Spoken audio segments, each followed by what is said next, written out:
एक बूढ़ी माँ की कहानी। 3 साल हो चुके थे बेटे को अपना घर छोड़कर विदेश में बसे हुए। इन 3 सालों में बूढ़ी माँ और ज़्यादा बूढ़ी हो गई थी। वर्ष की उम्र में सुलोचना देवी की याददाश्त काफ़ी कमज़ोर होती जा रही थी। उन्हें रोज़मर्रा की चीज़ें याद ना रहती, लेकिन जो उन्हें हमेशा याद रहता वे था उसका बेटा। दिन हो या रात, एक पल भी ऐसा ना होता जब उसे अपना बेटे की याद ना आती। दूसरी तरफ बेटा था जो साल भर में भी आध बार अपनी माँ को फ़ोन कर दिया करता था और 1-2 मिनट से ज़्यादा बात भी ना किया करता।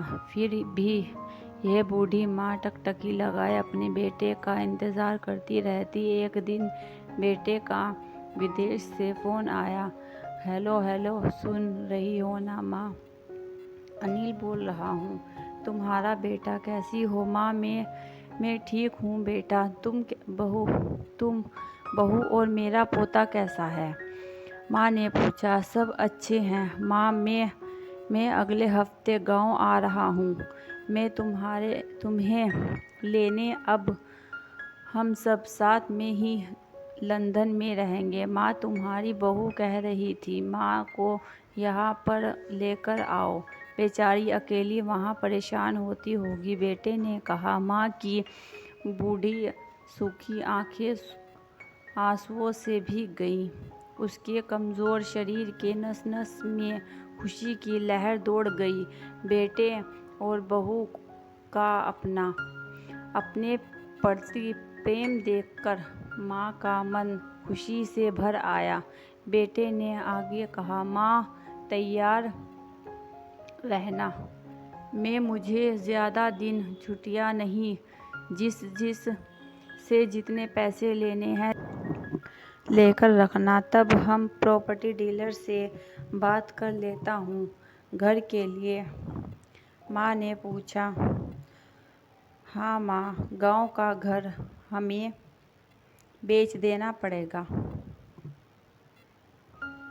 अब हम साथ में ही रहने वाले हैं, तो यहाँ पर घर रखने का कोई मतलब नहीं है। माँ से बेटे ने कहा। बुढ़ापे की वजह से ठीक से चलने में असमर्थ माँ ने पूरे मोहल्ले में घूम कर अपनी इस खुशखबरी को सबको सुनाया। सभी को खुशी हुई। सबको लगा माँ जी के आखिरी दिन अपने परिवार के साथ खुशी से बीत जाएंगे। घर वापस आकर माँ ने अपने घर के कोने को ऐसे देखा जैसे वह अपने दूसरे बेटे को देख रही हो। देखे भी क्यों ना। उस घर को अपने बेटे से कम थोड़ी समझा था। अपने पति के साथ 40 साल यहीं तो बिताए थे, लेकिन अब मजबूरी थी। बुढ़ापे के आखिरी साल बेटे और बहू के साथ बिताना चाहती थी। दिल पर पत्थर रखकर घर बेचने के लिए माँ तैयार हो गई। आनन फानन में बेटे ने घर को आधे दामों पर बेच दिया। माँ ने ज़्यादा नहीं लेकर जिन चीज़ों से दिल लगता था उन चीज़ों को समेट और बेटे के साथ टैक्सी में बैठकर एयरपोर्ट के लिए चली गई।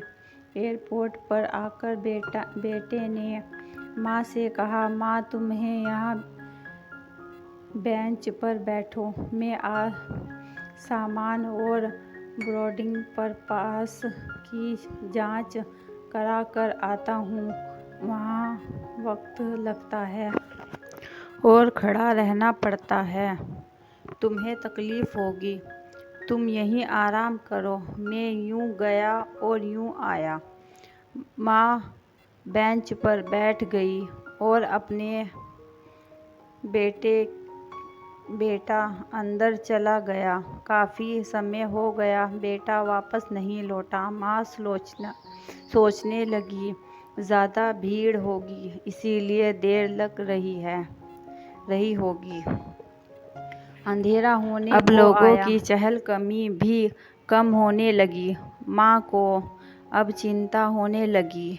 एक कर्मचारी ने आकर पूछा, किससे मिलना है माँ जी आपको? यहाँ पर क्यों बैठी हो?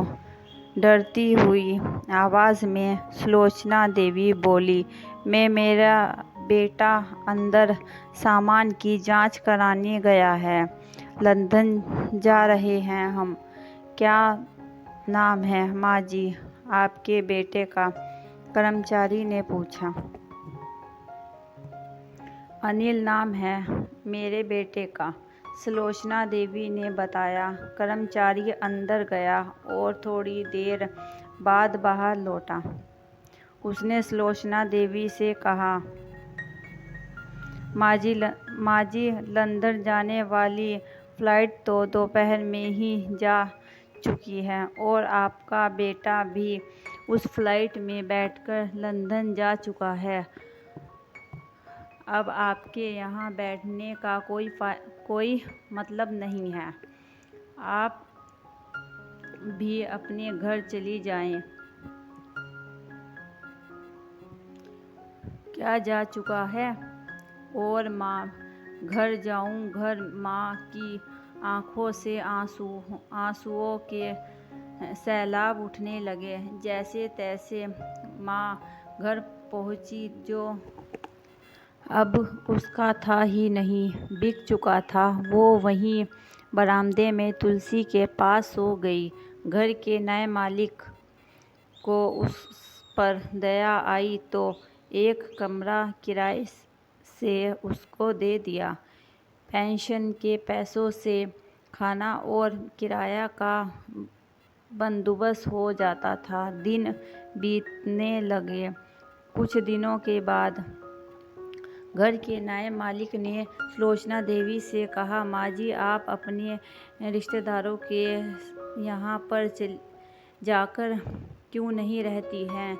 इस उम्र में आपके लिए वहीं अच्छा तो होगा, लेकिन अगर मेरा बेटा वापस आया तो उसका ख्याल कौन रखेगा? मेरा बेटा बहुत भोला है, उसे अपना ख्याल रखना बिल्कुल नहीं आता। मैं कहीं नहीं जाऊंगी, क्या पता अब उसे मेरी ज़रूरत पड़ जाए, माँ ने कहा।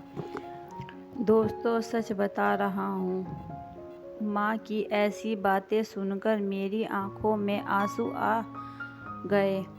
किसी ने सच ही कहा है, पूत कपूत हो सकता है, लेकिन माता कभी कुमाता नहीं होती। दोस्तों आप सभी से हाथ जोड़कर विनती करती हूँ, अपने माता पिता की जितनी हो सके सेवा करना, उनके साथ कभी बुरा बर्ताव मत करना। अगर आपको हमारी वीडियो पसंद आई हो तो शेयर कीजिए, लाइक कीजिए, सब्सक्राइब कीजिए।